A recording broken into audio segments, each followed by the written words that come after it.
I hope you guys are doing well.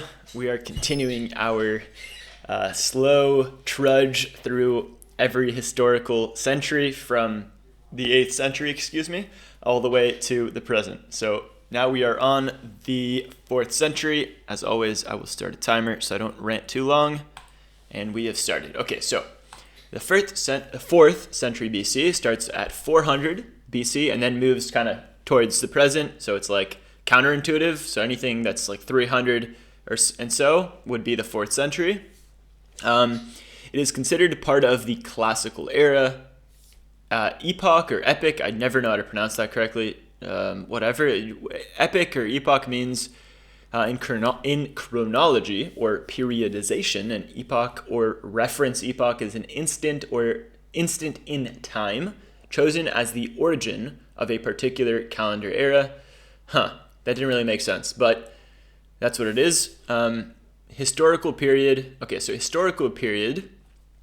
In historiography, periodization is the process or study of categorizing the past into discrete, quantified, and named blocks of time for the purpose of study or analysis. This is usually done to understand current and historical processes and the causality that might have linked those events. So, it is considered the part of the classical era, this 4th century. So the classical era, I think they mentioned that in the 5th century, that it was also like the start of the classical era for Greek arts and philosophy and theater.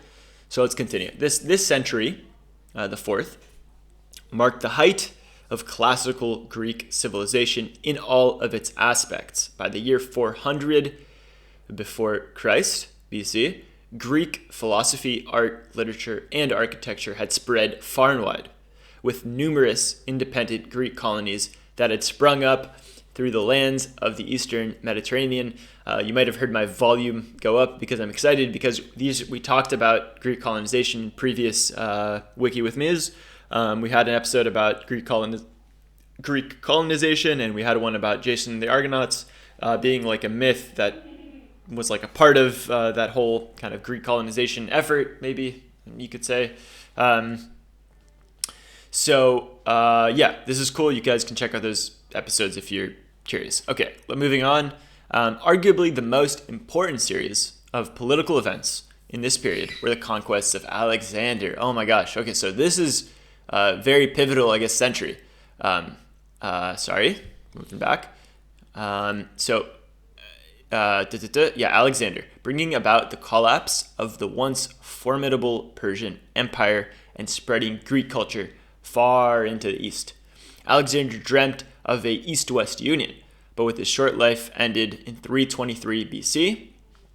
Right, so 323 is 4th century. It's always confusing like that. His vast empire was plunged into civil war, as each of his generals carved out their own separate kingdoms.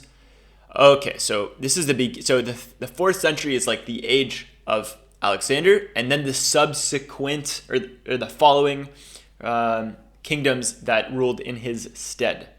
So this began the Hellenistic age, epic. Okay, so we have the Greek classical era and the height of it, but also the beginning of this Hellenistic age, a period characterized by the more absolute approach to rule, with Greek kings taking on royal trappings and setting up hereditary successions.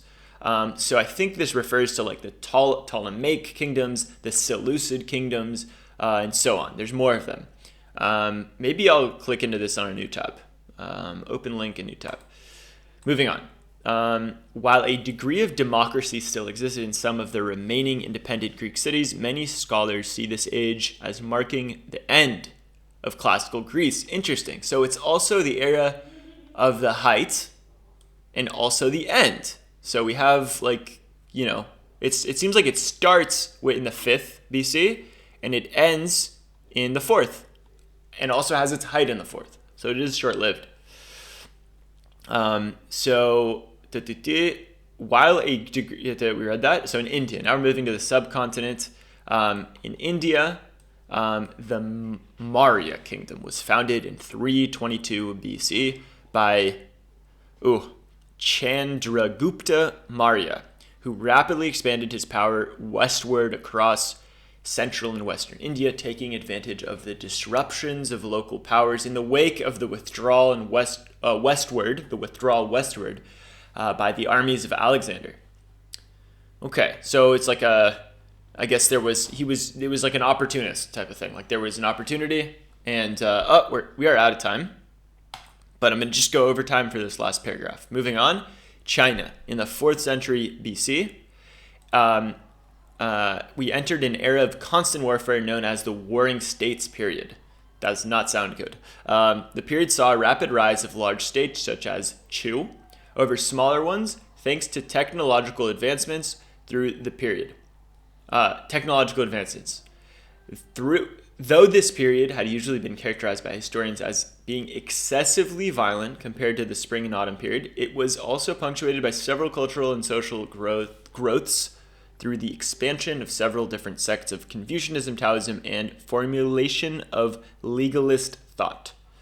Legalist thought being its own thing. We opened this, I've hovered over this before. I'm going to open this as a new tab. Sounds like a really interesting wiki. And that's all for today. I hope you guys enjoyed. We'll see you guys next time.